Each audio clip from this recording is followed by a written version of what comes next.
more you learn, the more you earn. Don't be a fool, stay in school. Today's generation, not just in India, across the world, has the highest number of degrees. The number of graduates in this generation surpasses probably twice the number of the earlier generation. Does it mean we are all making more money? Does it mean the societies across the world have progressed very fast and grown very well? I don't know. I have no answers for these questions. When we look at today's numbers and today's graduates, as a person who runs various companies, and when we look at recruiting employees, one of the fundamental things we look at, and we constantly hear in this world today, employees don't have the necessary skills, maybe even knowledge. They are unemployable. Various statistics, various numbers tell us only about 10 to 15% of students are employed. Whose mistake is this?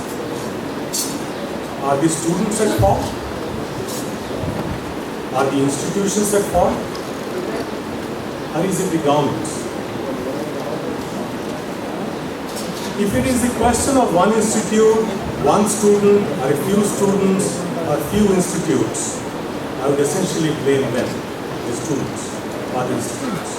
When it's a systemic problem, which transcends not just your Telangana, Andhra Pradesh, India, but all the countries across the world, the problem is much larger. There are a lot of numbers, there are a lot of statistics, a lot of research which has been done. Since we tend to focus so much on India, I wanted to highlight what's happening across the world. I work with a company which is today the world's largest education company. The company has universities in close to 70 countries across the world and operates in 156 countries. I worked with them for 6 years. I have traveled extensively, seen education in various countries, and have seen education as a profit-making entity. Whether you look at United States, United Kingdom, any part of Europe, Latin America, Asia, for profit is the key today for the growth in education. History has changed, societies have changed, people have adapted. If you look at India today, when I grew up, when I went to college, I studied engineering.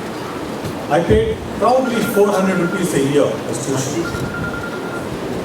400 rupees a year, and the fee was increased, we went on strike.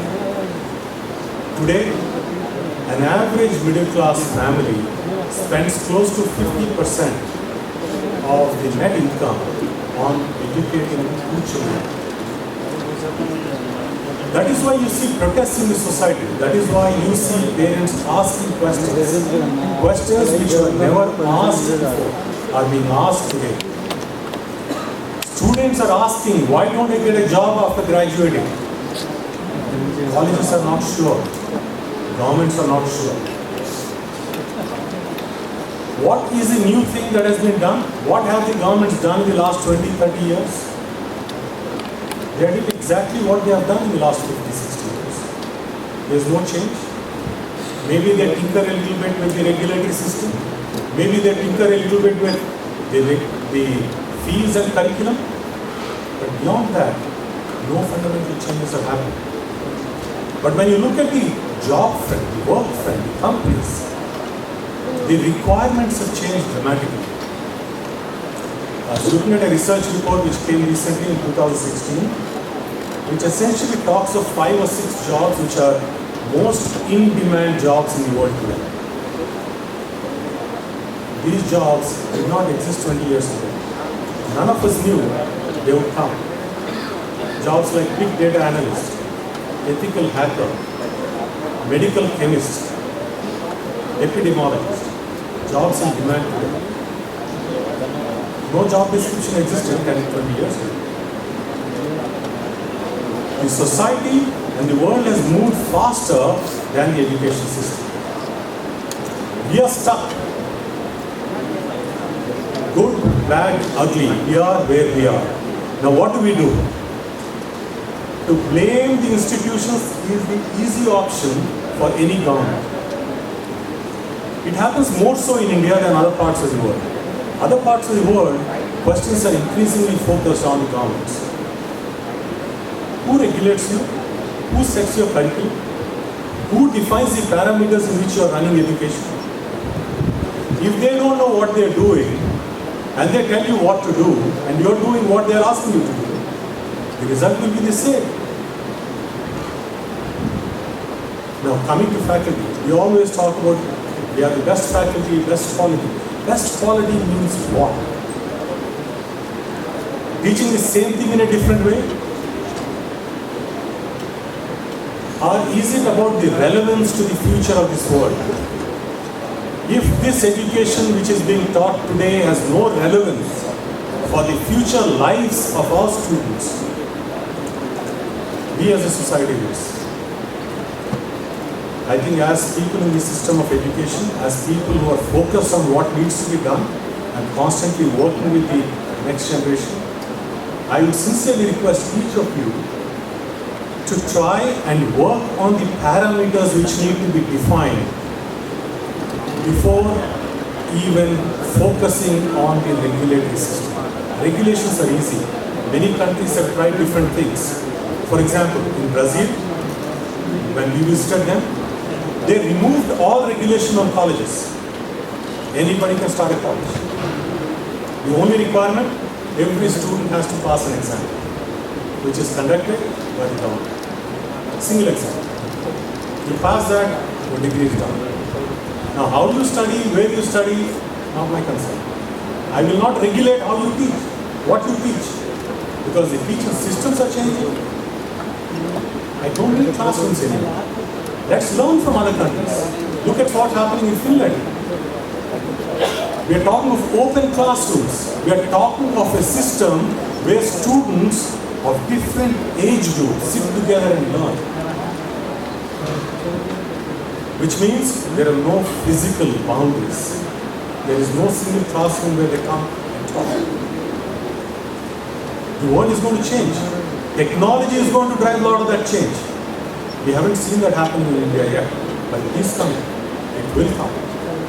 And when it comes, we will be left completely high and dry because we have not made the effort to make that change, to make that transition, to be ready for the emerging world. It's extremely important for each of you to understand that if our educational system today fails, we fail. Our future fails.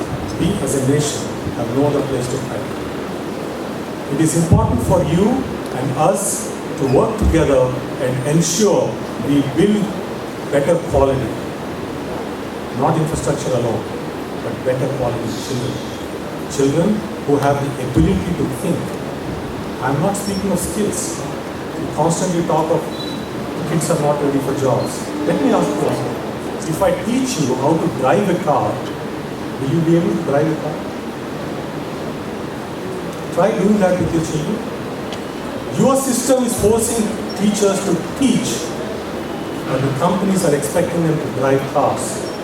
There is a fundamental difference between skilling and education. If I want skilling, I need to be aware and do skilling, not education. I'm involved with a company which focuses on English language learning. Language is a skill. Look at your children, look at your grandchildren. How do they learn language? Have you ever observed? By the age of 1.5, maybe 2 years, all kids speak beautiful language, right? Can they read? Can they read ABC? Can they write ABC? But they can speak grammatically correct language. How is that happening? Because language is a skill.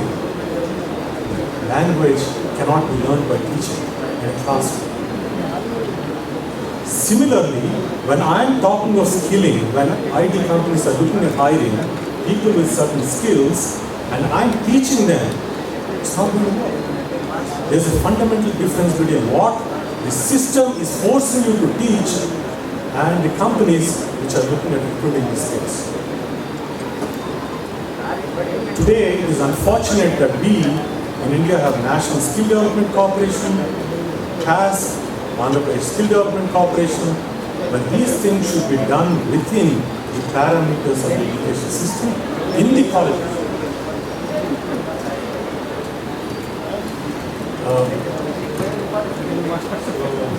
I can speak in Telugu, but my Telugu is not so good, so pardon me for that. What I can tell you, from my experience, there is a fundamental difference in how things are done. The company I worked for was very clear. నేను పనిచేసిన company ఇవాళ ఇండియాలో laureate university, వాళ్ళ యూనివర్సిటీని కూడా కొన్నారు డెహ్రాడూన్లో. చూడండి, మీరు university of petroleum and energy studies వినే ఉంటారు. అది కొన్నప్పుడు దాంట్లో 8,000 మంది విద్యార్థులు డెహ్రాడూన్ 3 ఏళ్ల క్రితం కొన్నారు. ఇవాళ వాళ్ళకి 30,000 మంది విద్యార్థులు ఉన్నారు. యావరేజ్ ఫీజు వచ్చి 2.5 నుంచి 3 లక్షలు. వాళ్ళు ఎందుకు చేయగలుగుతున్నారు? Fundamental focus is on creation of jobs, not on teaching. As a university వాళ్ళ మ్యాండేట్ ఉద్యోగాలు క్రియేట్ చేయడం, ఉద్యోగాలు రావటం అనేది వాళ్ళకి ఇంపార్టెంట్. ఏం పాఠాలు చెప్పారో అది ఇంపార్టెంట్ కాదు. విద్యార్థులకి ఎంత నాలెడ్జ్ ఉందనేది వాళ్ళకి ఇంపార్టెంట్ కాదు. అలాంటి విద్య కావాలన్నప్పుడు అలాంటి కరికులం కావాలి, అలాంటి సిస్టమ్ కావాలి. ఆ సిస్టమ్ లేకుండా విద్యావంతుల్ని, ఇన్స్టిట్యూషన్స్ని ఎన్ని మాట్లాడినా లాభం. అది ఎవరి చేతిలో ఉంది? డిఫైన్ చేసే బాధ్యత ఎవరిది? అది మన ఆలోచన. ఉద్యోగాలు ఇప్పించడమేనా విద్యా సంస్థల బాధ్యత? అది చాలా సింపుల్. ఉద్యోగాలు ఇప్పించడం చాలా సింపుల్. ఉద్యోగాలకి డిగ్రీలు అవసరం లేదు. నిజంగా చెప్పండి, ఎన్ని ఉద్యోగాలకి డిగ్రీ కావాలి? జాబ్ డిస్క్రిప్షన్ చూడండి, కంపెనీలు ఇచ్చే జాబ్ డిస్క్రిప్షన్ వాళ్ళు డిగ్రీ అని రాస్తారు, ఈ బీటెక్ అని. అవసరం? ఆ నాలెడ్జ్ స్కిల్ ఉంటే సరిపోదా? ఇది ఎందుకు నేను అడుగుతున్నానంటే, ఉద్యోగాలు ఇవ్వాలంటే యూనివర్సిటీస్ అవసరం లేదు. ఎన్ఐటీలు, యాప్టెక్లు మనకంటే మంచి పనులు చేస్తాయి. ఇది ఆలోచించాల్సిన బాధ్యత, కర్తవ్యం ప్రభుత్వాలకు ఉంది, విద్యావంతులకు ఉంది, ఉద్యోగాలు ఇచ్చే మాకు. My request to each of you is to focus on what the future should be. Prepare that document which defines the parameters of what higher education should be in this state. That will be helpful for you, that will be helpful for the government, and that will be something which you can demand from the government. Asking them not to do something is difficult. Asking them to do something when you know clearly what you want them to do is far more easy. Thank you very much. Thank you, sir. దయచేసి మిత్రుల కూడా మనం ఎందరం మాట్లాడినా కానీ sir